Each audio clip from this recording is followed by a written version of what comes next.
Alors, mon petit chou, je vais te laisser le micro pour nous raconter. Et surtout, tu vas nous livrer ton regard acéré sur l'actu. Alors, oui. Alors, non. C'est là que je me rends compte qu'on aurait peut-être dû en discuter avant. C'est que, bon, voilà, moi, je suis jeune papa. Hein, ça va faire 1 an que j'ai la tête dans le guidon. C'est-à-dire que c'est un an que j'ai pas ouvert un seul journal, 1 an que j'ai pas regardé le JT. La dernière info que j'ai, c'est mamie qui tousse un peu et tout le monde en confinement. Hein. Après ça, tunnel, jusqu'à il y a 1h30 quand j'ai laissé ma fille chez la nounou. Donc l'actu, moi, d'ailleurs, au départ, le patron, il voulait me mettre sur France Musique. Il m'a dit, Touchard, c'est quoi tes compétences en musique? Ainsi font les... Ok, vas-y, tu dégages, tu passes sur France Bleu, tu vas faire la nouvelle émission d'Éric et Valérie, c'est un jeu, tu verras. Ah, alors ça tombe bien. Parce que moi, j'adore jouer. Voilà, je vous le dis. Hein. Déjà, j'ai une fille de 1 an, donc je joue avec elle toute la journée. Mais c'est vrai que moi aussi, je suis quelqu'un qui n'aime pas perdre. Donc avec elle, j'aime bien jouer, par exemple, au Trivial Poursuite. Alors, à toi, bébé. Quelle est la capitale de la Lituanie? Bonne réponse. Eh bien non, perdu. Et non, 1 point pour moi. Non, ça fait 117-0. Elle est nulle. C'était Madrid. Allez, c'est encore à moi. Et comme j'ai des lunettes, je gagne automatiquement 5 points. Voilà, 122-0. S'en fout, hein. 1 an, je peux raconter n'importe quoi et connais pas les règles. Donc, on joue tous les week-ends. Elle a toujours pas gagné une seule partie. Pauvre. Bon, après, non, mais... Alors, je vous aide, Valérie, je suis pas un père indigne. Hein. Je joue aussi à des jeux d'enfants avec elle. Par exemple, on joue à cache-cache.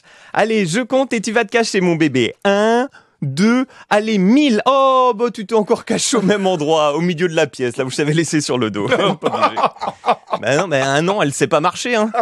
Ma fille, elle se déplace moins vite qu'un lombric asthmatique au péage de Saint-Arnaud.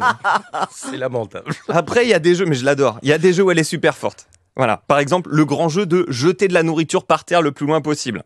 Alors vous allez me dire, il n'y a pas une fédé très active en France. Hein. C'est pas dit que ce soit un sport majeur aux prochains Jeux Olympiques. Je vous l'accorde, mais ma fille, elle se bat pour démocratiser la pratique.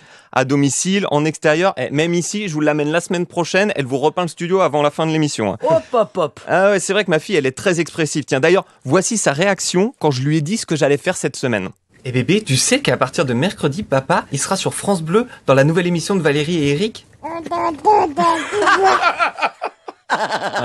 C'est vraiment elle? Oui, c'est vraiment elle, c'est vraiment mon bébé. C'est génial. Après, alors, on va modérer ses propos puisque voici la réaction de la même personne quand je lui ai donné quelques précisions sur le calendrier fiscal 2024. Bébé, tu sais que le dernier tiers des impôts, il est à payer avant le 15 septembre. Sachant que moi, je vais sur impôts.gouv.fr le 14 septembre à 23h57 et je clique sur signaler une erreur. Hein, j'adore jouer. Oui, mais enfin, tu n'es pas là pour jouer, tu le sais ça. Oui, alors tout à fait Valérie, c'est pour ça que je viens le mercredi, jour des enfants. C'est pour essayer de rendre cette émission accessible à un jeune public. Parce que par exemple, je vous écoutais hier, vous avez passé Richie et Poveri. Ouais. Bon, Ouais. c'est très bien, ça leur fait des droits d'auteur pour compléter la retraite.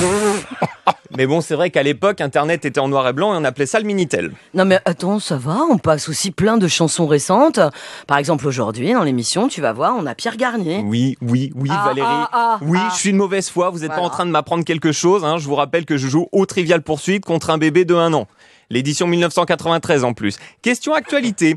Qui a prêté 1 million de francs à Pierre Bérégovoy? Non. Bébé, une idée? Ah, presque, c'était Roger Patrice Pella. Allez, avant de vous laisser quand même, comme m'a demandé le patron, et puis comme vous m'avez lancé comme ça, je vais vous faire une blague sur l'actualité. Hein. Vu qu'on est le 28 août, je souhaite un joyeux anniversaire à mon petit frère. Voilà, c'est pas vraiment une blague, mais par contre, c'est vraiment son anniversaire, donc j'estime que j'ai rempli à peu près la moitié du contrat. Je bosse un peu et je vous reviens pour l'autre moitié la semaine prochaine. Ah bah c'est super, bon anniversaire. Est-ce qu'on t'a déjà dit, parce que vous ne voyez pas, vous à la radio, mais nous on le voit, il a quand même un air de Pierre Ninet, on est d'accord? Eh ben maintenant que tu le dis, c'est vrai. Et ce qui est marrant, c'est qu'on dit jamais à Pierre Ninet qu'il a un air de Touchard. Non, c'est vrai. Avec Mais, les cheveux plus mais longs. on va lui dire, sache Pierre, que tu as un air de Touchard.